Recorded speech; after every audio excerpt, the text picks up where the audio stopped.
예, 안녕하십니까. 자, 오늘은 격국론으로서 고전 강의를 하겠습니다. 상관격이에요. 오늘 마지막이죠. 그럼 상관격에서 이걸로 끝이냐? 아니에요. 치운론이 있어요. 운에서 어떻게 취하면 되느냐라고 했는데, 이미 벌써 저는 치운론까지 거의 여기서 다 강의를 한 거나 마찬가지예요. 오늘요, 정의를 다시 한번 정리를 하는데, 상관격에 대한 정의를요. 상관은 비록 비길신, 길신은 아니지만, 실이 진짜로 다 숙이는 빼어난 기운이 있다.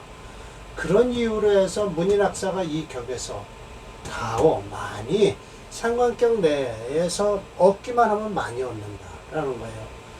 하목견수, 이거는 뭐예요? 목화 상관격의 인수를 좋아하고요. 동금견화, 금수 상관격에는 분명히 뭐를 봐라? 관을 봐라. 희관이에요. 즉, 우위, 또한 어떻게? 수지우 수위. 빼어난 기운이 더욱 우자예요. 더욱 빼어나는 것이다. 그 중에서도 격국에 비해서 다른 격국보다 많다. 그러면 뭐가 많다는 거예요? 이 문인학사들이 많이 나온다라는 거예요. 변화우다. 또 변화하는 것도 많아요. 오늘도 많이 나오겠어요. 지난번 강의는 상관이 재성으로 변해서 그 재성, 상관 생재를 하면서 재성을 용신으로 쓰는 사주가 있었죠. 오늘도 아마 비슷한 사주가 또 나올 겁니다. 이거 살필사자예요. 제4 살피라. 벌써 기후예요. 첫 번째 상관격은 기후를 먼저 살피라는 거예요. 기후를 살피고요. 헤아려라는 거예요. 양자는. 헤아려라 그 강약. 뭐의 강약일까요? 일주의 강약이에요. 신기희기. 또 살펴라. 그 반갑고 꺼리는 것. 이거야말로 상관격에서는 재성도 좋고요. 또 인성도 좋고요. 또 상관격에 또 겨울 금수상관은 관까지 볼 수 있다라는 거예요. 관기순잡, 순하고 잡된 것을 봐라. 이거 볼관자예요. 살펴라, 헤아려라.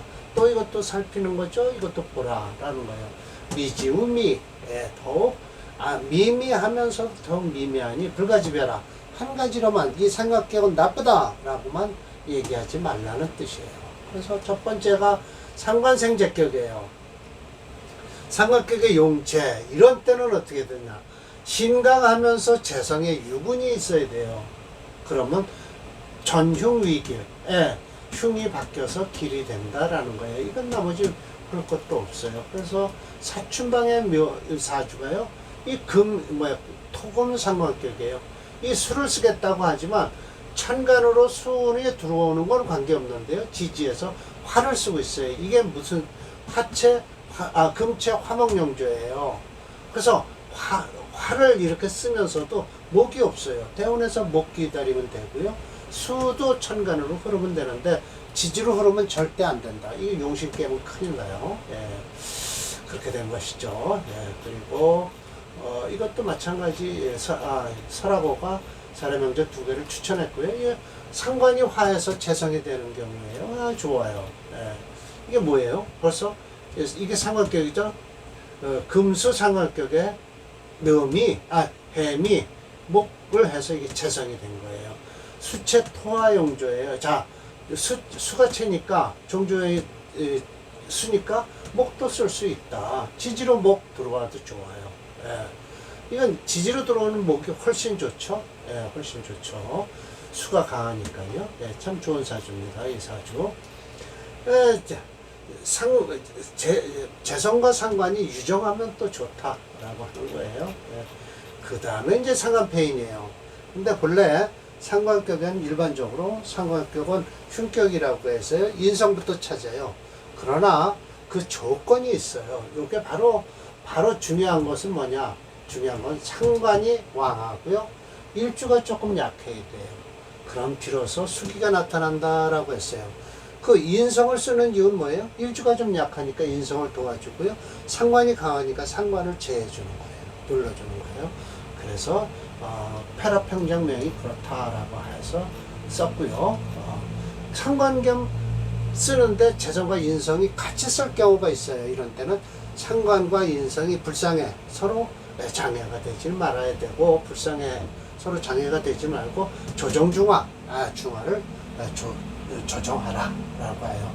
역시 여기서 상관격에는요, 애는요 일반격과 같이 거의 심해천 선생님도 중화에 대해서 얘기를 해요. 한편적으로 격만 자꾸만 얘기하는 거 아니라 결국은 길격은 그 길신을 살리려고 무척 애를 쓰시면서 어떻게든지 보호하고 구하고 했어요. 그러나 이 흉격은요 과감하게 일반격, 우리가 업으로나 취급해도 될 정도로다가 과감하게 제하고 화하고 하라고 말씀을 하고 계세요. 심여천 선생이. 그러니까 결국은 일반격과 같이 말씀을 많이 하신다라는 거예요. 이게 금이 강할 것 같지만 수가 더 강해요. 그래서 술제 토화용조예요. 보통제명이죠. 그러니까 목운도 좋죠. 이게 6월에 태어났어요. 음년생이잖아요. 그러면 신유, 그러면 신대운만 벗어나면 화목운으로 흘러서 통제까지 지낸 사주다. 60년이 50년 이상이 좋다. 인석이 태중한데 재성을 띠고 있어요. 그런데 정화와 임수가 서로 떨어져 있어야 된다라고 해서 재성과 인성이 떨어져 있기를 원하고요. 토금 상관격이에요. 화가 채니까 뭘 쓴다? 수를 쓰고 금을 쓰는 사주다라는 것이죠. 사주 좋죠. 6월에 태어났으니까요.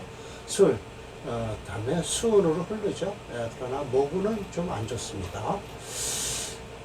상관용 살인격, 이거야말로 역시 일주가 좀 약해야 돼요. 그래 살인을 하는 거예요. 살인.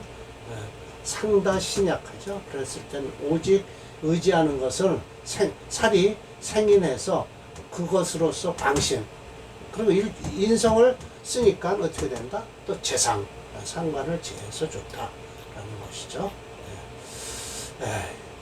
또 이것도 제살인상, 상관으로서 살을 제할 때 단지 재성이 없는 게 좋다라고 했어요. 자, 오늘 5번입니다. 이거 지금 잘못됐네요. 3-1에서 5번이 넘어올 리가 없는데요. 4번으로 제가 해놔야 될 것 같습니다. 4번으로 하겠습니다. 4번입니다. 상관격에 관을 쓰는 경우에요. 탁격에서는 그렇게 쓸 수 없어요. 상관에서 상관격에 관을 쓸 수는 없거든요. 그런데 오직 금수가 금수 상관격에서 마땅하다, 유일하게. 그러나 중요한 것은 재성과 인성이 이걸 좀 도와주는 게 좋다. 그리고 불가상관 배우토, 상관이 격만 이루어야지 투출하면 안 좋다라는 거예요. 그래서 금수 상관격에 대해서 오늘 아마 3개인가 될 거예요. 그래서 수체예요, 전부요. 자, 봅시다. 이게 해서 승상격, 승상직격. 그러니까 누군지는 몰라도 어떤 승상이 된 사주죠. 금수상관이에요. 청관으로 상관 투출을 안 했죠. 그러니까 이 정화를 쓰고 있어요. 정화를 쓰니까 뭐예요? 재성도 좋다. 재관이에요. 수체 토화 용조에서 토가 불용해요. 이 축토는요 쓸 수 없습니다. 무토 뿌리가 없어서 못 쓰고요. 그래서 토불용해서 뭘 쓴다?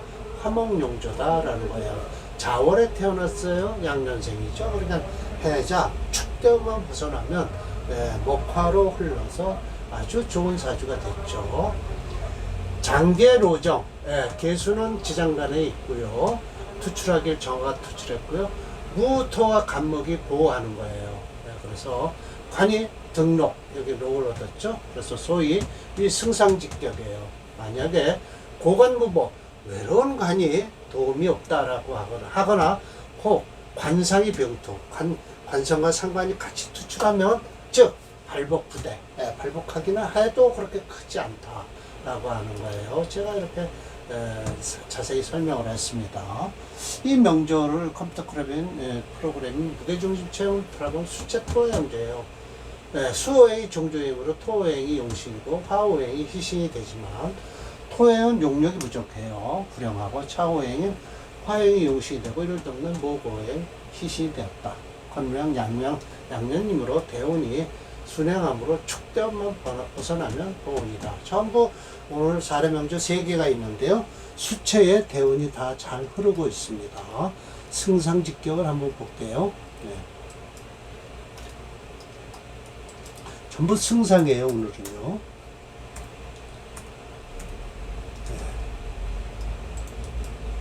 네. 사실 좋죠. 이 축대원만 벗어나면, 네.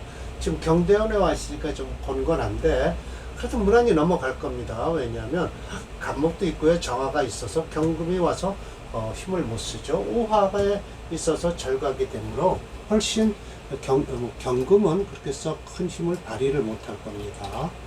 5-1 만약 동금에서 관을 쓴다 라면 상관이 화해서 재성이 되는 것도 좋다. 그래서 즉 우위 뭐가 되냐? 극이 되면서 또 빼어난 기운도 극이 된다. 극수 기격이다 라는 거예요. 자 봅시다. 이건 누구의 명조인고 하니 정승상 명조예요. 정승상 명조가 해미, 이게 지금 금수 상관격이죠. 신금이 밀어주고 있는데 이 미토가 해미에서 목으로 다 화하려고 하니까 뭐가 됐어요? 상관이 재성으로 변했다라고 하는 거예요. 예, 그래서 그러든 저러든 수체 토화용조예요. 그래서 화용신으로 잡았죠. 미토 속에 목수로 흐르기만 하면 돼요. 그래서 해월에 태어난 양년생이니까요. 자축운만 지나면 목운으로 와서 이 사주도 좋은 사주다라는 거예요. 자 봅시다. 제가 설명했습니다. 수체 토화용조예요. 수행이 종주임으로 토행이 용시고 화행이 희시되나 수오행이 종주오행으로 이를 설하는 목오행도 플러스 한신이 있어요. 건명의 양년이므로 양년생이므로 대운이 순행함으로 자축대운만 벗어나면 호운이 되는 거예요. 네. 정승상의 명을 볼게요. 전부 승상입니다. 이 운이 이렇게 사주가 좋지 않으면 심여점 선생 눈에 뜰 리가 없어요.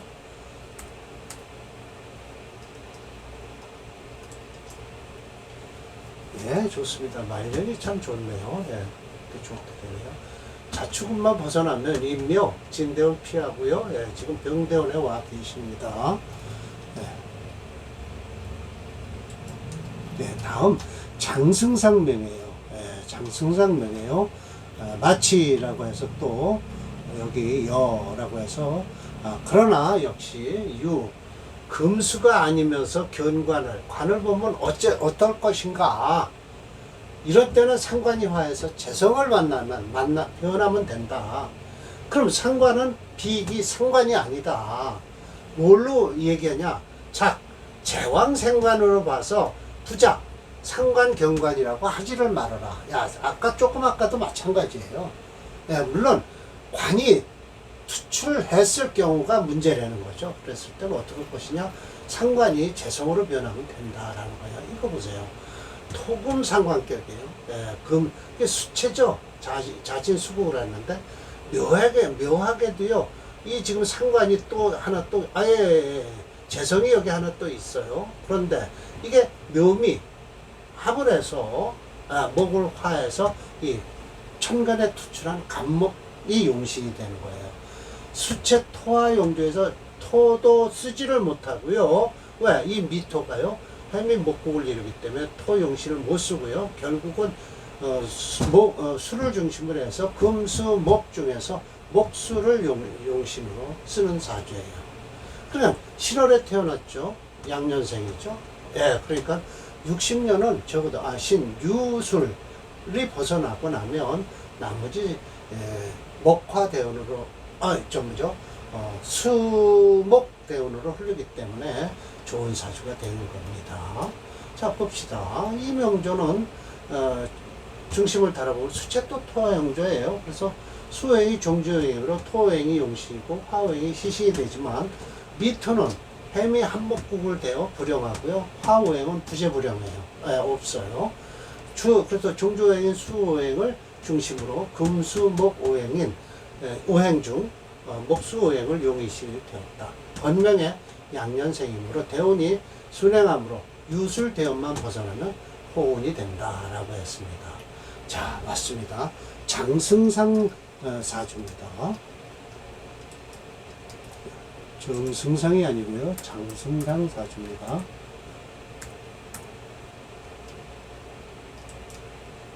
예, 좋죠. 예.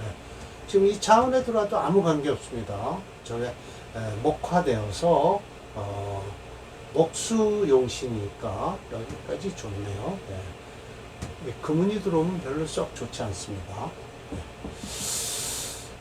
예, 그렇게 되네요. 예. 자, 그래서 오늘 상관격, 론 상관격은 끝났고요. 결어라고 했네요. 예. 그래서 심해첨 선생이 마지막으로 결론을 내셨어요. 상관격이에요. 지어 상관격에 관사리 병투 같이 투출했으면 어떡할 것이냐. 단지 중요한 것은 간두에서 깨끗한 걸 취하기만 하면 된다. 그래서 금수도 역시 이렇게 얻기만 하면 득지, 그것을 얻기만 하면 귀해지는 것이다. 그렇지 않으면 즉 공결구이라고 해서 허공에다 결구, 이거 지금 엉석에 나무를 묶어서 짓는 거거든요. 결국은 뭐예요? 사상루각이죠. 예. 사상루각이 될 뿐이다 라고 해요. 허공에 집을 짓는 것과 같을 뿐이다 라고 했어요. 그렇지 않으면. 예. 그래서 오늘 결론을 잘 말씀을 하셨고요. 예. 다음 강의는 논상관 치운론으로 들어갑니다. 역시 제가 지금 치운론을 미리 다 설명을 드린 것과 마찬가지예요. 그런데 아마 여기서도 증주자인 설화고가 아마 사이사이에 끼어들어서 논하고 또 사례명절 넣고 했을 겁니다. 그걸 제가 가감 더해서 빼서 제가 강의를 진행하도록 하겠습니다. 자, 오늘 강의 이걸로 마치겠습니다.